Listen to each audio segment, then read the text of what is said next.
So we've seen two very different films, and one of the filmmakers is here. Trond Waage, please, could you join us on the stage here? Please.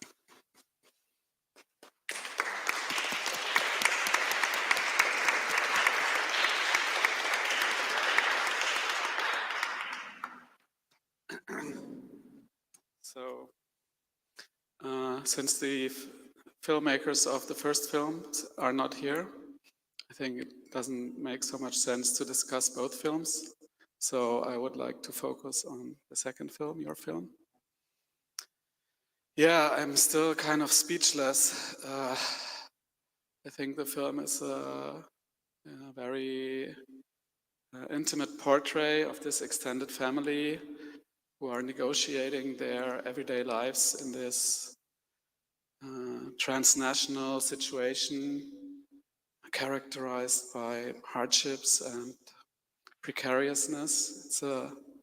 From our perspective, it's really hard to see how people are really struggling for very small things, what they have endured, what they have experienced.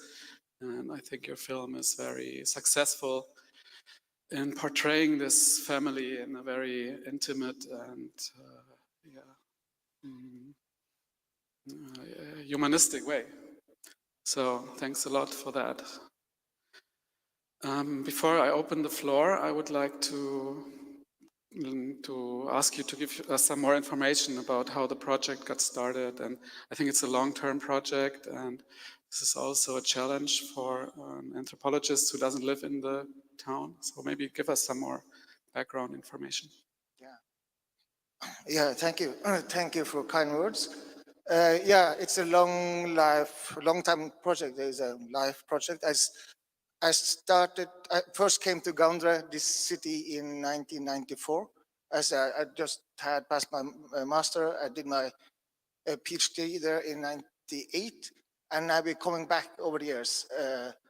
My university, we celebrated this year 30 year of collaboration with the University of Gondra. So we have recruited students to our department in Tromsø in visual anthropology, and they are now building up a visual anthropology department in Gondra. So I've been coming back again and again. And in 2015, when the migration crisis, kind of what we call the migration crisis, started here in Europe, I was having a 3-month sabbatic, and I was then to present in a film festival in Gondra my then new film, which was about migrants or runaway kids, as we call them, that have fled poverty in Central Africa and come to Gondra to find some work. And this is the quarter where I've been coming back for like 15 years already. And something had changed. From being numerous, there were now, I would say, millions. So it was so crowded, right? So then it was just after the really harsh and extremely brutal war had started in the Central African Republic, and lots of people were coming in. Just to give you a context information, I used to compare my cute little hometown Tromsø with Gondra. They had the same size in the 50s, 1950s, a little less than 40,000. In Tromsø, we talk about, fast-growing town and all that, and we have reached 75,000. Gondra is 1.6 million. So it goes from 35 to 1.6 million in less than 80 years. So, and many of those who come from similar situations. So the Boko Haram insurgency up north, and then especially the war in Central Africa.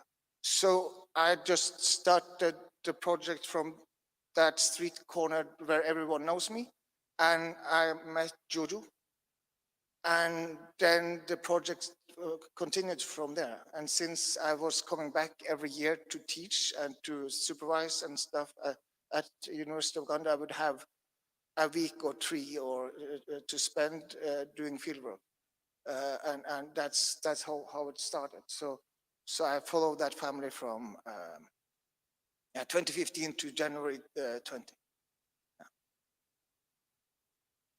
All right, thanks a lot. Are there any questions from the audience at this point?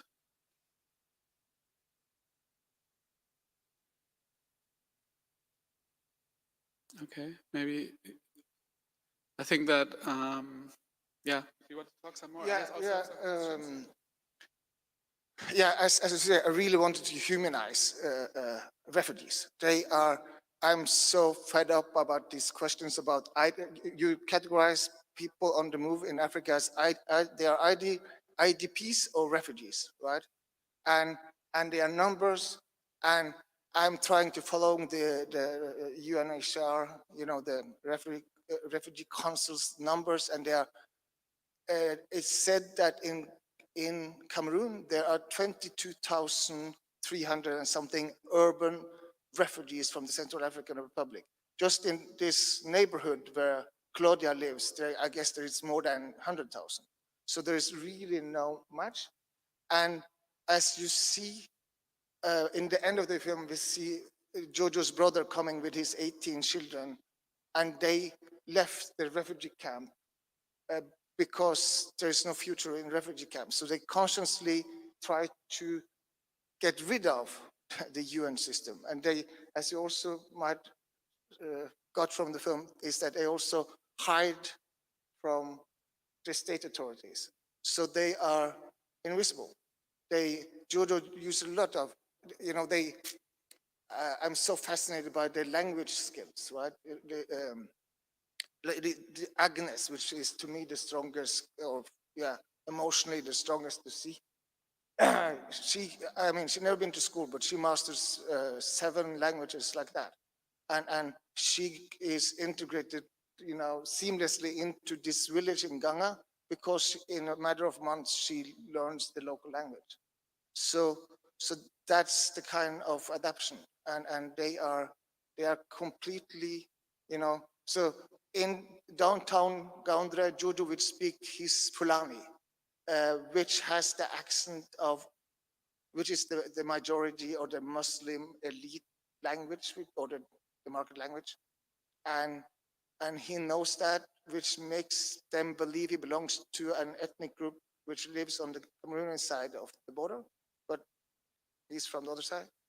Uh, and that's his success, right? That he knows Fulani. Those from the Central African Republic, which comes further away and doesn't master nor French or Fulani, they are not managing. So they are those who are living out in the bush, as we saw we met some of them in the beginning, right? That they kind of live by hunting small animals and work for local farmers. So you could say that Jojo and Simplis, the 2 main male characters, they are really the successful persons in, you know, or the successful examples of migrants from this conflict. And the reason of their success is that they have adapted to a traditional way of living in this region, which is seasonal migration. So in the rainy season, they would be in the village and work, and then migrate to nearby cities to find jobs during the dry season.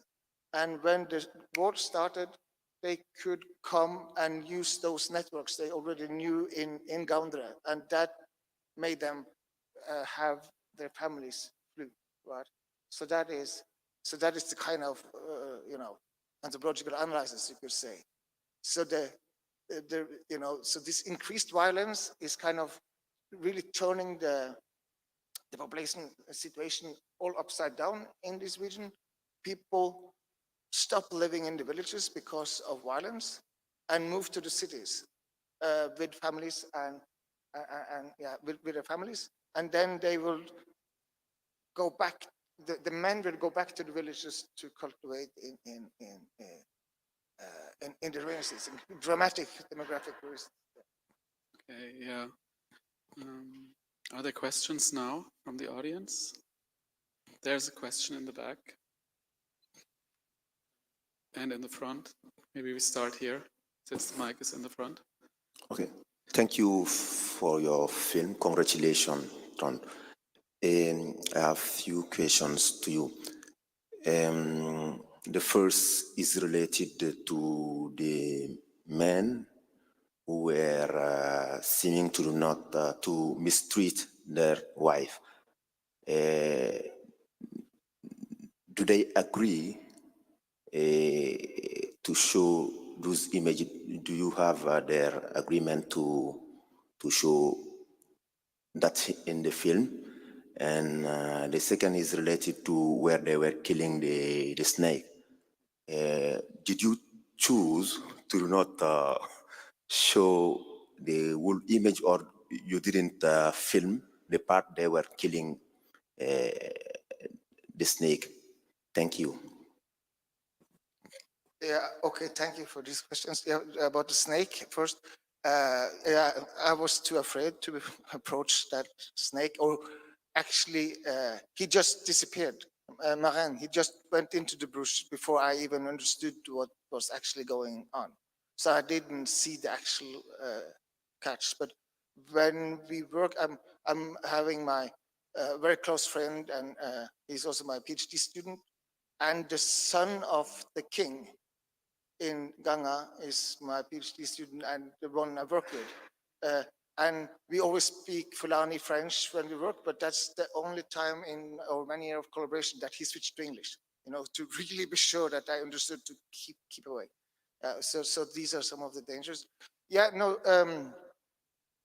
I mean, this has been an extremely tough process to me to be very closely connected with a family, and also to meet all these stories when children just start to tell about how their father was killed, or these kind of stories comes up, and especially to meet young women, teenager girls, and which are on the who have fled and are all by their own, and how they are treated, and their security and all that is really a terrible.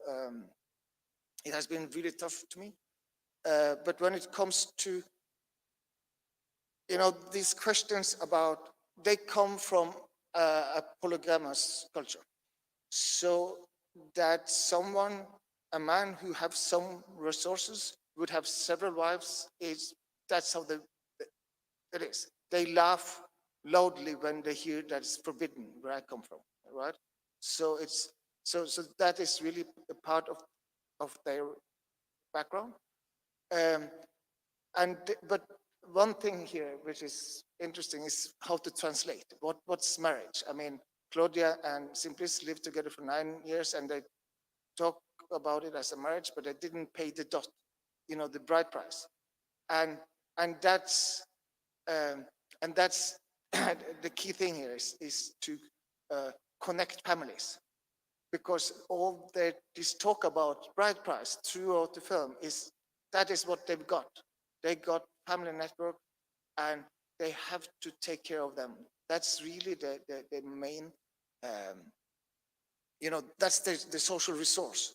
And we see how Jojo, he's sending his little cousin to another part of the country, actually, to cultivate, because he know that he can get through there. And he sent another one in an area where the hunt is good, and so on. So everything is about family. So when Agnes says that her husband, which she never married, has got a new wife, it is actually more an obligation he have gotten from another family to take care of this young woman. So in our European concepts, it's not marriage as such, but it's of course connecting to another woman, but it was never realized then. Yeah. But that's